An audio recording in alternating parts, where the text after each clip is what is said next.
بسم اللہ الرحمن الرحیم۔ محترم ناظرین، السلام علیکم۔ ایک یہودی کو رسول خدا صلی اللہ علیہ وآلہ وسلم سے چند دینار قرض واپس لینا تھا۔ ایک دن آپ راستے میں جا رہے تھے کہ وہ یہودی آپ کے پاس آیا اور اس نے کہا، جب تک آپ میرا قرض ادا نہیں کریں گے اس وقت تک میں آپ کو یہاں سے نہیں جانے دوں گا۔ نبی اکرم صلی اللہ علیہ وآلہ وسلم نے فرمایا، اس وقت ادائیگی کے لیے میرے پاس کچھ بھی نہیں ہے۔ یہودی نے کہا، جب تک آپ میرا قرض واپس نہیں دیں گے میں بھی آپ کو یہاں سے جانے نہیں دوں گا۔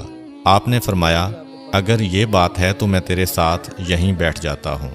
یہ کہہ کر آپ اس کے ساتھ بیٹھ گئے۔ جیسے جیسے وقت گزرتا گیا آپ کے صحابہ وہاں جمع ہوتے گئے۔ جب انہوں نے یہودی کی یہ جسارت دیکھی تو انہوں نے اس کو سزا دینے کا ارادہ کیا۔ آپ نے انہیں ہر طرح کی تادیبی کارروائی سے روک دیا اور فرمایا کہ تم دور چلے جاؤ۔ حکم رسول کے تحت صحابہ دور چلے گئے۔ سورج لمحہ بلمحہ گرم ہو رہا تھا اور اس کی تپش سے آپ کو اذیت پہنچ رہی تھی، یہاں تک کہ آپ کے چہرہ اطہر سے پسینہ بہنے لگا۔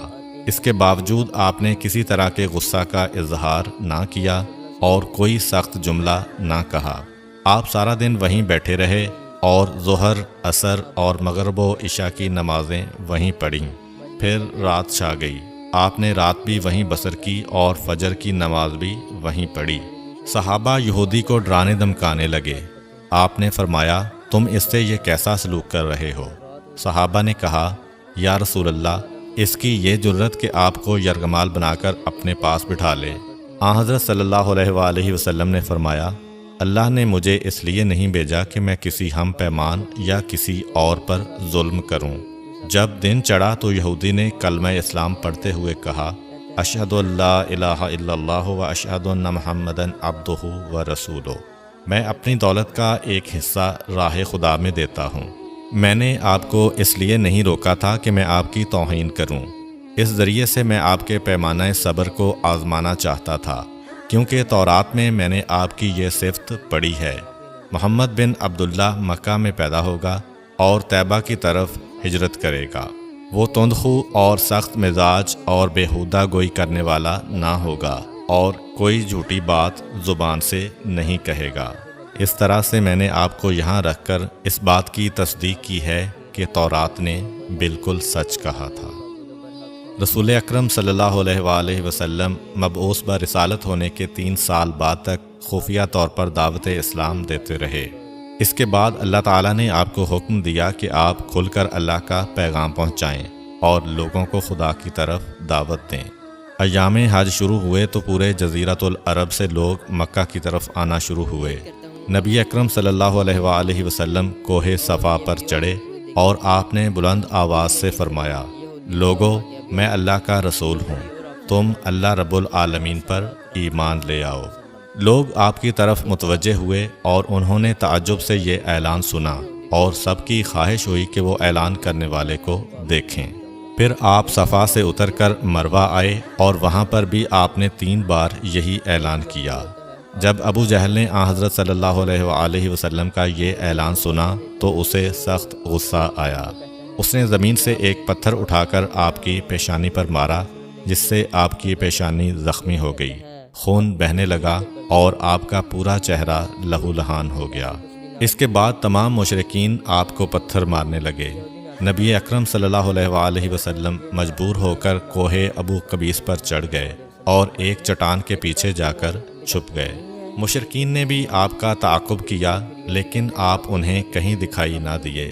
ناکام و نامراد ہو کر انہیں واپس آنا پڑا۔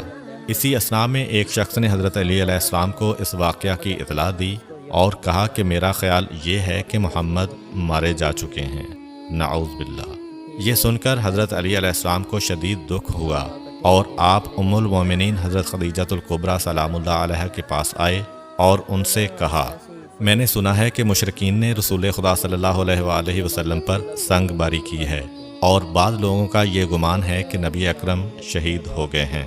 آپ روٹی پانی اٹھائیں اور میرے ساتھ انہیں تلاش کرنے کے لیے چلیں، ممکن ہے ہمیں ان کا کہیں نشان مل جائے۔ آپ وادی پر نظر رکھیں اور میں پہاڑ کے دامن میں آپ صلی اللہ علیہ وآلہ وسلم کو تلاش کرتا ہوں۔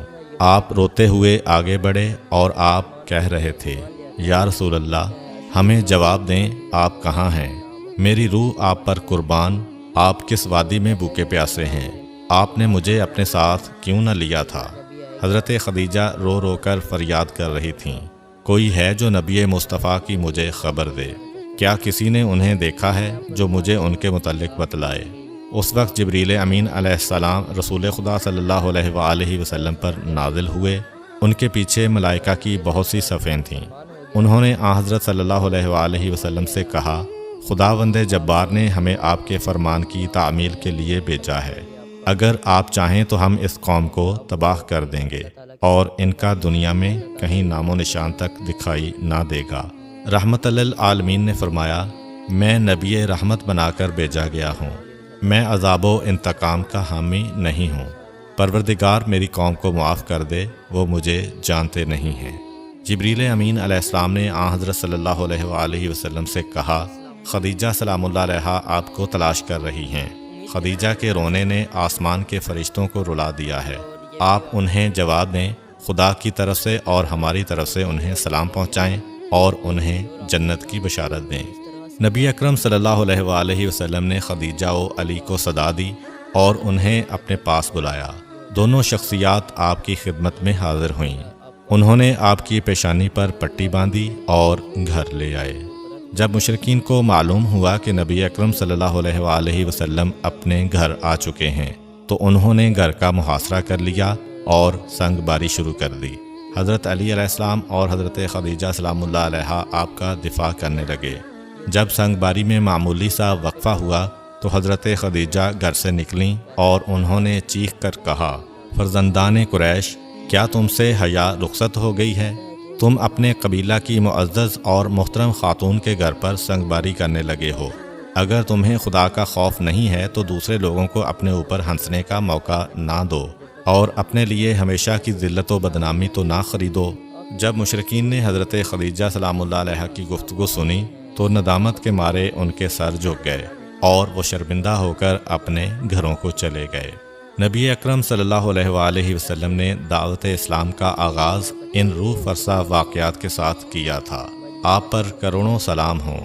آپ نے لوگوں کو گمراہی و ضلالت سے بچانے کے لیے قدم قدم پر تکالیف اٹھائیں۔ صلی اللہ علیہ وسلم یہودی کے ساتھ پڑھتے ہوں۔ اسی طرح السلام علیکم ورحمۃ اللہ وبرکاتہ۔ امید کرتا ہوں آپ سب خیریت سے ہوں گے اور یہ ویڈیو آپ نے پوری دیکھی ہوگی۔ اس میں کس طرح یہودی کا واقعہ بیان ہوا ہے، یہودی اور آپ صلی اللہ علیہ وسلم کا کس طرح صحابہ اکرام صلی اللہ علیہ وسلم کے پاس اکٹھ ہوا، یہودی کو سزا ہوئی نہیں ہوئی، میں آپ کو آگے ویڈیو میں بتاؤں گا۔ امید کرتا ہوں آپ نے ویڈیو تو پوری دیکھی ہوگی، اس میں آپ کو پتہ تو چل گیا ہوگا۔ ایک یہودی ہوتا ہے، آپ صلی اللہ علیہ وسلم جا رہے ہوتے ہیں کہیں، یہودی آپ کو پکڑ لیتا ہے اور آپ علیہ وسلم کو کہتا ہے کہ آپ نے نا حضرت محمد صلی اللہ علیہ وسلم نے یہودی کو کچھ قرضہ دینا تھا۔ یہودی کہتا ہے آپ مجھے یہیں پر قرضہ دیں، آپ مجھے واپس کریں۔ پیسے کچھ دینار لیے ہوتے ہیں آپ صلی اللہ علیہ وسلم سے، یہودی نے آپ صلی اللہ علیہ وسلم سے، تو یہودی کہتا ہے کہ مجھے نا ابھی دے نہیں تو میں آپ کو جانے نہیں دوں گا۔ نبی کریم صلی اللہ علیہ وسلم فرماتے ہیں میرے پاس تو ابھی تک نہیں ہے یہ کچھ بھی دینار۔ وہ پھر یہودی کہتا ہے کہ آپ میرے ساتھ یہیں پر جب تک آپ نہیں دیں گے نا پیسے تو میں آپ کو جانے نہیں دوں گا۔ آپ صلی اللہ علیہ وسلم بیٹھ جاتے ہیں۔ اسی طرح صحابہ آتے ہیں، صحابہ کہتے ہیں ہم اس کو یہودی کو سزا دیتے ہیں، تو آپ صلی اللہ علیہ وسلم روک دیتے ہیں، کہتے ہیں نہیں۔ پھر ایسے ہی صحابہ اکٹھے ہوتے ہیں، چلے جاتے ہیں، مجمع اکٹھا ہوتا ہے، تو نا ایسے ہی فجر کی، ظہر کی، عصر کی، مغرب کی، عشاء کی نمازیں آپ صلی اللہ علیہ وسلم نا یہودی کے ساتھ پڑھتے ہوتے ہیں۔ اسی طرح نا شام ہو جاتی ہے، رات ہو جاتی ہے، رات بھی یہودی کے ساتھ آپ صلی اللہ علیہ وسلم بیٹھے رہتے ہیں۔ پھر اسی طرح فجر کی نماز پڑھتے ہیں۔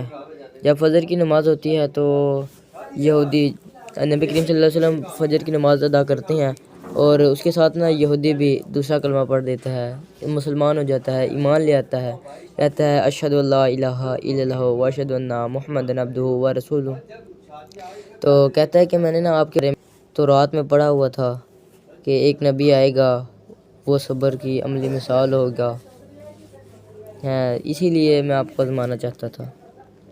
میں نے آپ کو آزما لیا، آپ واقعی آخری نبی حضرت محمد صلی اللہ علیہ وسلم ہیں اور صبر کی عملی مثال ہیں۔ تو یہ سن کر میں مسلمان ہو گیا اور آپ پر ایمان لے آیا، آپ کو رسول مان لیا، آپ آخری نبی ہیں، کلمہ پڑھ لیا آپ کا، اب وہ پھر اللہ تعالیٰ کے سوا کوئی معبود نہیں، اللہ تعالیٰ ہی معبود و برحق ہے، تو اس لیے وہ یوں یہودی مسلمان ہو گیا۔ آپ صلی اللہ علیہ وسلم پر صبر کی عملی مثال ہے۔ آمین ثم آمین یا رب العالمین۔